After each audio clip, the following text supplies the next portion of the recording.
This is a case study analysis by Craig Kuhlman for EDL 850, summer of 2013.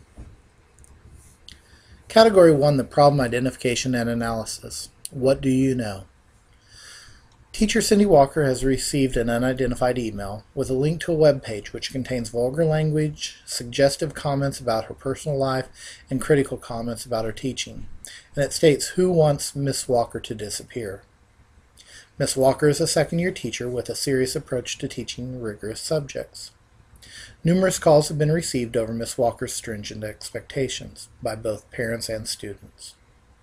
Upper-level students are concerned with the amounts and level of work and the classroom stressors. As a school, Roosevelt High School is well-respected, affluent, and has high expectations for learning. And despite these expectations, students and parents still feel that the rigor is too high and that the students will receive their first low grades in their whole career. As a principal, I've met with Ms. Walker several times to discuss ways to reduce student stress and increase positive interactions with the students. The suggestions have not been successfully implemented. Ms. Walker is definitely concerned for her safety following this website, and Ms. Walker has identified a student that she feels could be responsible. What do I need to know?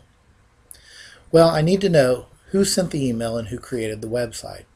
Was the email and or website created on school time or with school computers or equipment? Is Miss Walker really in danger, or is this just a prank? And are there other student-teacher problems involving Miss Walker leading up to this point which she hasn't shared with me? What is district policy for threats against staff? How can we make things better for Miss Walker as well as for the students? And what methods are available for us to track the email and website owners? The problem identification, there's really two problems here that I can see. First, Miss Walker has received a threatening email and website link, and she fears for her safety. For students and Miss Walker to be successful in school, there must not be a fear of safety. Additionally, students have created a threatening website and may have broken policy and rules doing so. And that must be dealt with. The second problem is there's a lot of concern among parents and students about Miss Walker's teaching methods and interactions. A solution has got to be found for this to continue with a satisfactory feelings and success among the whole school. Category 2, plan of action with appropriate strategies for implementation. What is the proposed plan of action and the strategies to follow?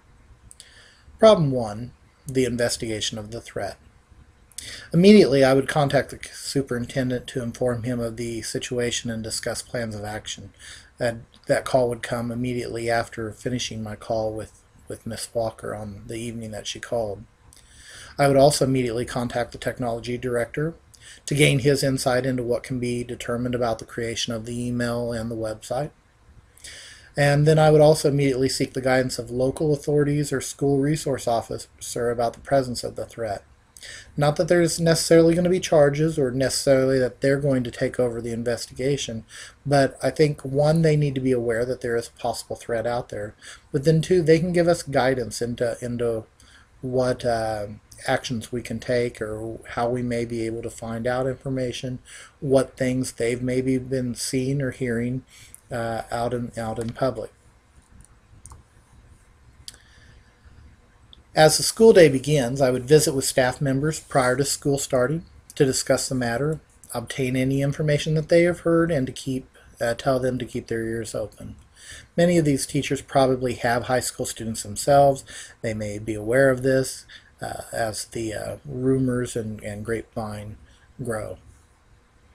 Sometime during the day, I'd visit with Randy, the student suggested by the teacher about his knowledge. I would make sure not to implicate Miss Walker suggested that he was a suspect. I would tell him, since he's very talented with technology, that I'd like to visit with him about his knowledge of the situation, gain his insight. I'd visit with other students and staff as the investigation continues to evaluate what potential threat is or knowledge of the situation that they may have heard or gained throughout the day, and as I gain information as well.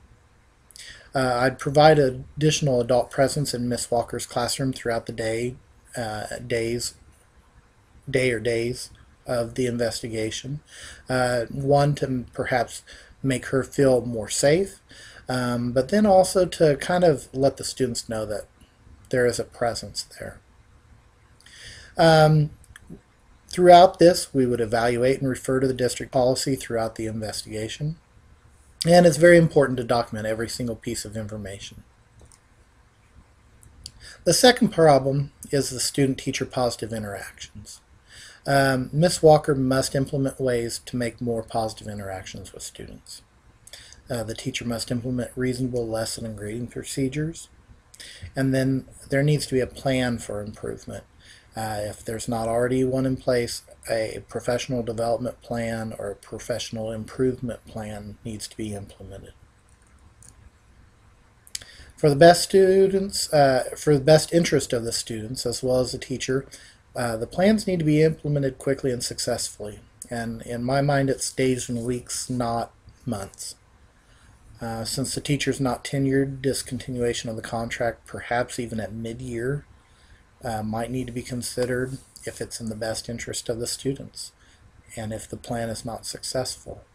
I hate to do something like this, but it's one of those situations where best interest of the students, and if nothing is going to be gained, and if the implementation of a plan can't be done, something needs to happen. Ms. Walker should be mentored daily by the principal or valued staff members to review lesson components and grading standards. Positive interactions with students should be listed and discussed as part of this. Everything should have a positive, critical, and more positives. The principal or mentor or other school evaluator should be present in the classroom on a regular basis, if not a constant basis, until things improve. Category 3, resolving issues while promoting the success for all students. What is best for all the success of all the students? Well, one, I think students need to be taught that it isn't acceptable to threaten a teacher or anyone else, whether it's a prank or not. This is cyberbullying, bullying. This will help them become better people and better digital citizens. The staff and student safety is paramount, and dangerous or implied situations will be dealt with. They must be dealt with. Internet bullying and safety policies will be reviewed with the staff and students and adjusted if need be. There needs to be progress toward improving the student and teacher interactions between Ms. Walker and the students, and that's going to be continually evaluated.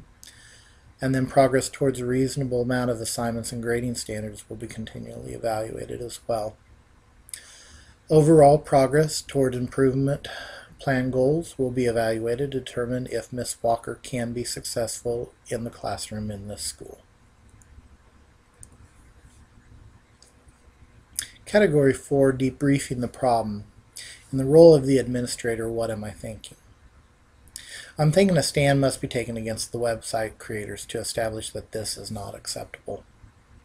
I'm thinking Ms. Walker needs help to implement better interactions, lesson design, and grading procedures. I'm thinking and hoping that Ms. Walker and the students can come to terms so that all can be successful. And I know that the best interest of the students is positive learning environment. And this unfortunately may not include Ms. Walker, perhaps. Unfortunately. What am I feeling? I'm feeling that it's a terrible situation that Ms. Walker has been put in with a possible threat. I'm feeling that this is probably a prank, and Ms. Walker is probably not in real danger, but I also feel that it must be investigated fully. I'm feeling bad that I haven't done more to help Ms. Walker to create positive experiences. In fact, if this were a real situation and I were the administrator, I can guarantee it wouldn't be mid-year November of the second year of teaching before things would have been handled. What am I valuing at this time? Well, first I'm valuing the input of the other district administrators, technology director, and the staff regarding the situation. I'm valuing the students who provide information and the students at large for having created a mostly positive school environment based on our successes and our school's notoriety. I value Miss Walker as a teacher, or I wouldn't have hired her or kept her for a second year. And I value the school community and must keep things positive for all that I can. What issues are unresolved or open to more investigation? Well, we need to continue to monitor student and teacher interactions for a positive environment. Based on whatever conclusions we find out about the situation as we investigate, we might need to revisit district policies on bullying, safety standards, grading and lesson planning standards, and perhaps student computer monitoring. We need to investigate Ms. Walker's teaching methods and see how we can help her improve. And then we also need to determine what punishment is appropriate for the perpetrators. As the administrator, how did I demonstrate a sense of integrity and ethical behavior?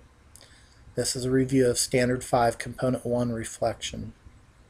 I demonstrated a sense of integrity and ethical behavior by performing a thorough investigation, keeping others informed and seeking advice, protecting the safety of the teacher in the classroom, staying within district policy, valuing Miss Walker and attempting to improve her classroom relationships, and continuing to focus on what's best for students.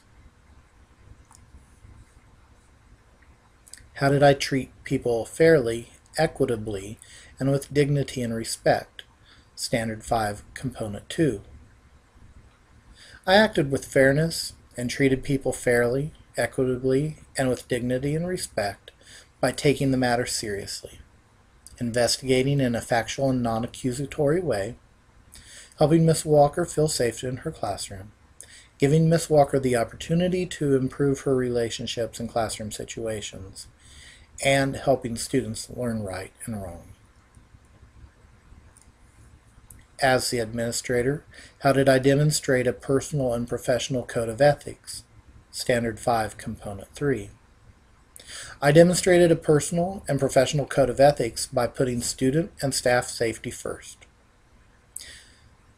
I demonstrated a code of ethics by keeping others informed, by not jumping to conclusions or being accusatory, by maintaining as much confidentiality as possible while still investigating the problem, by providing help for the teacher so that she and the students are able to move forward, and by keeping a record of the investigation.